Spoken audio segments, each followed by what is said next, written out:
প্রধানমন্ত্রী নরেন্দ্র মোদী 31শে আগস্ট চীনের তিয়ানজিনে চীনের রাষ্ট্রপতি শি জিনপিং এর সঙ্গে দ্বিপাক্ষিক বৈঠক করবেন।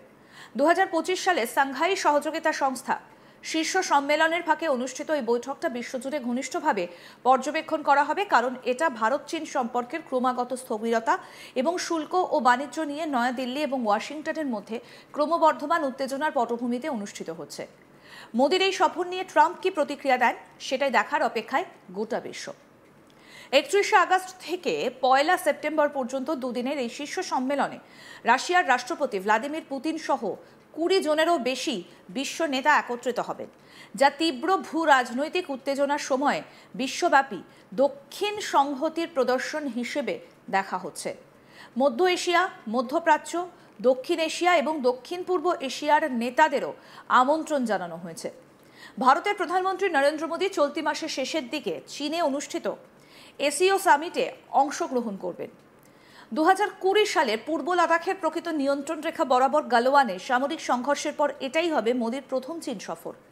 এই সংঘর্ষে যেখানে 20 জন ভারতীয় সৈন্য এবং কমপক্ষে 4 জন চীনা সৈন্য প্রাণ হারিয়েছিলেন। 2022 সালের পর প্রথমবারের মতো এসিওতে মোদীর সরাসরি অংশগ্রহণ ভারতের জন্য গুরুত্বপূর্ণ পদক্ষেপ। আগামী 31শে আগস্ট এবং 1 সেপ্টেম্বর চীনের তিয়ানজিন শহরে বসবে এসিওর বৈঠক। সেখানে যোগ দেবেন বিভিন্ন দেশের রাষ্ট্রনেতারা। প্রধানমন্ত্রী নরেন্দ্র মোদী 31শে আগস্ট চীনের তিয়ানজিনে রাষ্ট্রপতি শি জিনপিং এর সঙ্গে দ্বিপাক্ষিক বৈঠক করবেন। আর মোদীর এই সফর নিয়ে ট্রাম্প কি প্রতিক্রিয়া দেন সেটাই এই মুহূর্তে গোটা বিশ্ব সেই অপেক্ষাতে রয়েছে। 2019 সালে শেষ চীন সফরে গিয়েছিলেন মোদী। তারপর 2020-তে লাদাখের গালওয়ানে ভারত ও চীনা সেনার মতো ঝামেলার জন্য দুই দেশের সম্পর্ক খারাপ হয়েছে, যদিও সেই সম্পর্কের আবার উন্নতি হয়েছে অতি সম্প্রতি। তারপরই মোদীর এই সফর। এর আগে 2024-এর অক্টোবরে কাজানের ব্রিক্স সম্মেলনে চীনের প্রেসিডেন্টের সঙ্গে দেখা করেছিলেন মোদী।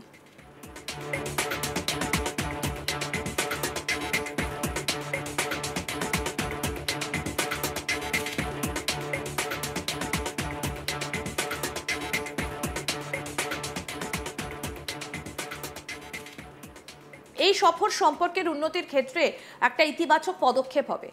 দুই নেতার মধ্যে শেষ বৈঠকটা 2024 সালের অক্টোবরে কাজানে ব্রিক্স শীর্ষ সম্মেলনের ফাঁকে হয়েছিল।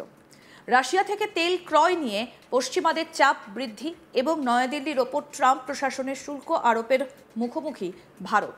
এই আবহেও এই সফর অনুষ্ঠিত হবে। পাকিস্তানের সঙ্গে আমেরিকার সম্পর্কও ভারতকে বিপর্যস্ত করেছে। এই প্রেক্ষাপটে দাঁড়িয়ে চীনের সঙ্গে সম্পর্কের ক্ষেত্রে সাময়িক পরিবর্তন ভারতকে আমেরিকার বিরুদ্ধে প্রতিরোধ গড়ে তুলতে সাহায্য করবে। 2026 সালে রাশিয়া ও চীনকে অন্তর্ভুক্ত করে গঠিত ব্রিক্সের সভাপতির দায়িত্ব গ্রহণের প্রস্তুতি নেবার সঙ্গে সঙ্গে ভারত আন্তর্জাতিক শীর্ষ সম্মেলনে তার ভূমিকা বাড়াতেও আগ্রহী। ব্রিক্সের জন্য ভারত মানবতাকে প্রথমে এই নীতি অনুসরণ করতে চায় এবং আগামী বছর শীর্ষ সম্মেলনে শি জিনপিং এবং রাশিয়ার রাষ্ট্রপতি ভ্লাদিমির পুতিনের অংশগ্রহণকে গুরুত্বপূর্ণ বলে মনে করছে। কিন্তু মোদীর অংশগ্রহণ এখনও তীব্র মতপার্থক্যের পটভূমিতে থাকবে।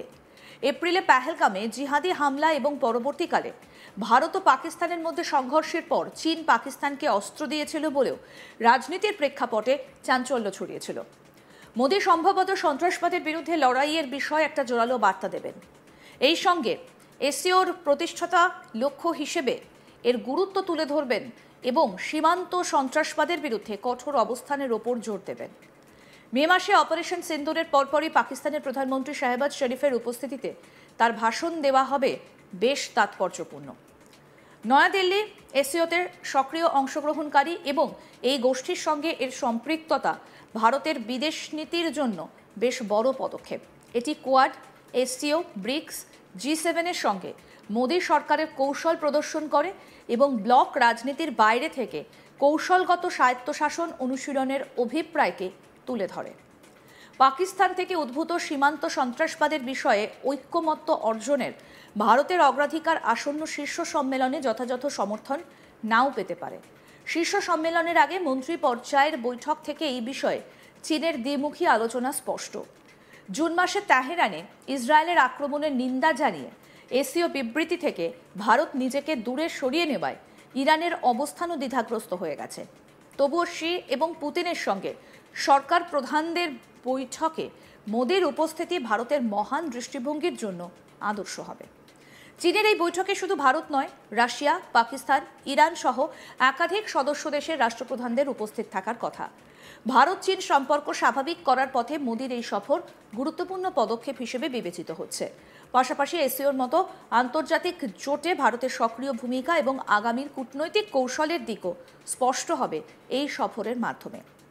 লাদাখ সংঘর্ষের পর চীনের বিরুদ্ধে ভারতের মনোভাব ছিল কড়া। একাধিক অ্যাপ নিষিদ্ধ, অর্থনৈতিক নিষেধাজ্ঞা এবং সীমান্তে নজরদারি বৃদ্ধি হয়, কিন্তু কূটনৈতিক স্তরে আলোচনার দরজা কখনো বন্ধ হয়নি। এই সফর সেই আলোচনা আরও এক ধাপ এগিয়ে নিয়ে যেতে পারে বলে মনে করা হচ্ছে। প্রসঙ্গত বলি, প্রধানমন্ত্রী মোদির চীন সফরের ঘোষণা হবার কয়েকদিন আগেই 5 বছরের বিরতির পর চীনের নাগরিকদের পর্যটন ভিসা দেওয়া শুরু করে ভারত।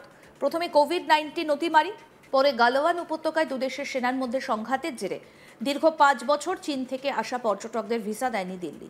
অবশেষে সেই নিষেধাজ্ঞা তুলে নেওয়া হলো। বেইজিংয়ের ভারতীয় দূতাবাস বিজ্ঞপ্তি প্রকাশ করে এবং এই তথ্য তারা সেখানেই জানিয়েছে। সেখানে বলা হয়েছে, বেইজিং, সাংহাই এবং গুয়াংঝৌতে থাকা সেন্টারে প্রয়োজনীয় নথি এবং তথ্য জমা দিতে হবে। ভারতের এই সিদ্ধান্তকে স্বাগত জানিয়েছিল বেইজিং। বিদেশ মন্ত্রকের মুখপাত্র গুয়া জিয়াকুন এক প্রেস বিবৃতিতে বলেছিলেন, এটা একটা ইতিবাচক পদক্ষেপ। উভয় পক্ষের জন্যই বিষয়টা খুব ভালো। দুদেশের মানুষের মধ্যে যাতায়াত অব্যাহত রাখতে ভারতের সঙ্গে চীনও সমন্বয় বজায় রাখবে।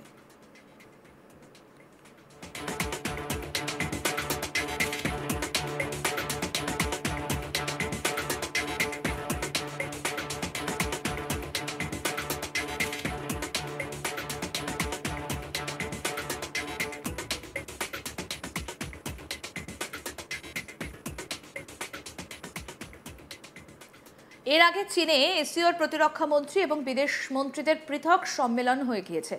প্রথমে প্রতিরক্ষা মন্ত্রী রাজনাথ সিং এবং পরে বিদেশ মন্ত্রী এস জয়শঙ্কর উভয়ই সেই সম্মেলনের জন্য চীনে গিয়েছেন। প্রতিরক্ষা মন্ত্রীদের সম্মেলনে পাক প্রতিরক্ষা মন্ত্রী খোয়েজা আসিফ মুহাম্মদের উপস্থিতিতেই সন্ত্রাসবাদের প্রসঙ্গে নাম না করে ইসলামাবাদকে নিশানা করে এসেছেন রাজনাথ সিং। স্পষ্ট করে দিয়েছেন, সন্ত্রাসবাদের বিরুদ্ধে লড়াইয়ে ভারত কোনো দুমুখ আচরণ বরদাস্ত করবে না।